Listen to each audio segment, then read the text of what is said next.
할렐루야. 여러분들에게 하나님의 음성이 어제 함께하고 오늘도 함께하고 내일도 함께하기를 간절히 축원합니다. 오늘이 바로 식목일입니다. 식목이란 문자 그대로 나무를 심는 날입니다. 식목일의 유래를 살펴보았어요.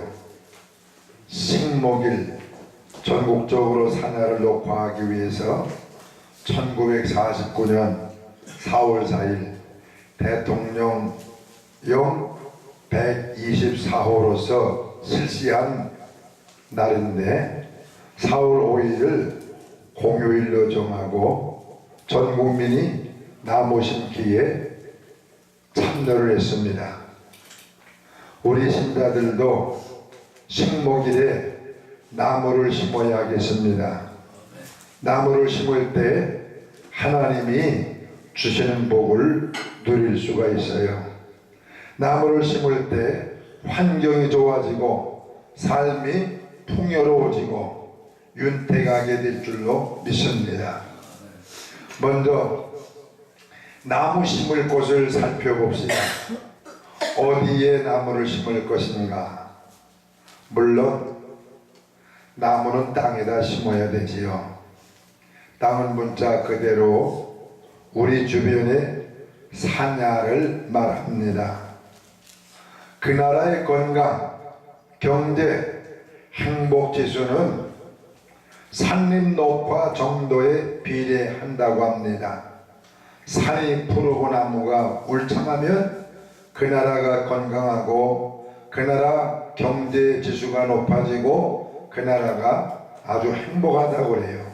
그러나 산이 헐벗고 홍수가 나고 산사태가 나면 그 나라는 건강하지 못하고 행복하지 못하고 그 나라는 경제 지수가 낮아져서 엄청나게 가난에 빠지는데 그 안내가 북녘 땅입니다. 땅은 성경적으로 상징적인 표현이 많습니다. 고린도전서 3장 9절에 보면 너희는 하나님의 밭이라 그랬어요. 밭이 땅입니까 물입니까? 땅이지요. 호세아서 10장 12절부터 15절에 보면 묵은 땅을 기경해라. 밭 중에는 묵은 것도 있습니다. 또 예레미야 4장 3절 말씀 보면 너희는 가시던 물 속에 파종하지 말라. 물론 예수님이 말씀하신 네 가지 밭이 있어요. 마태복음 13장 1절부터 23절 보면 길가에 밟혀 딱딱해진 밭, 속에 돌덩이가 숨어있는 밭, 가시떨기가 무성한 밭, 기경이 되어 옥토가 된 밭, 이 밭은 사람의 마음을 뜻합니다. 여러분들과 내가 두 번째로 또 살펴봐야 할 말씀은 호세아서 10장 12절에 보면 하나님은 선지자를 통해서 묵은 땅을 기경하라고 하셨어요. 기경한다는 말은 파헤치고 옥토를 만든다는 말입니다.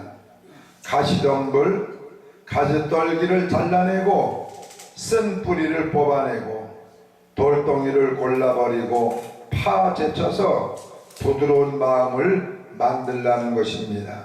즉 성령의 역사를 따라 회개하라고 하는 말씀입니다.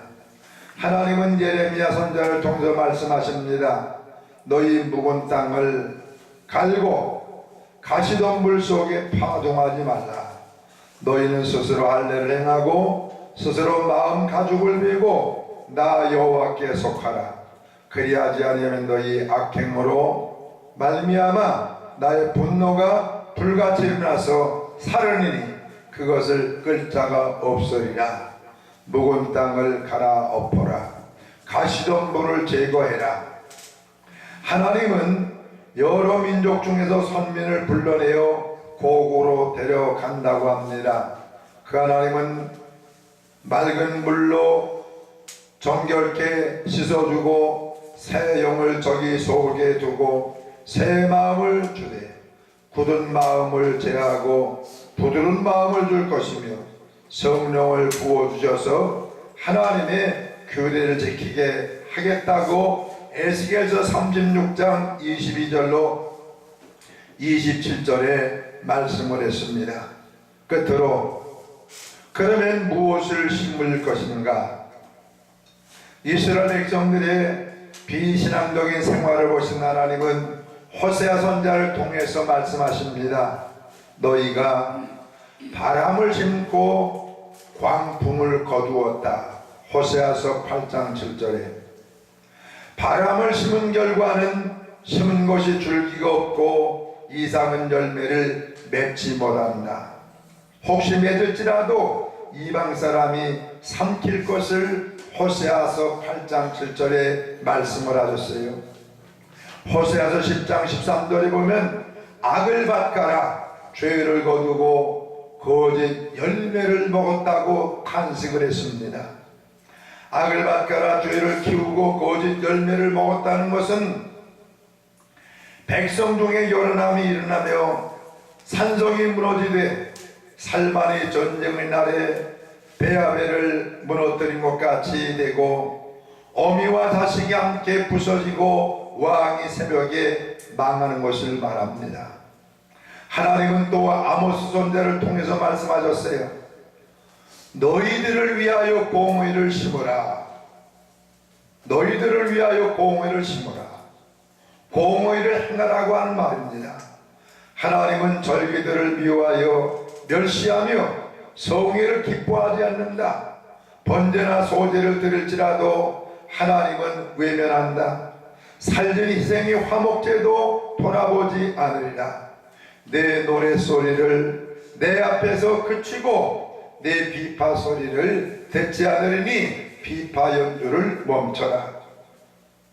오직 정의를 물같이 공의를 마르지 않는 강같이 흐르게 하라고 아모스서 5장 21절로 24절에 말씀을 했어요.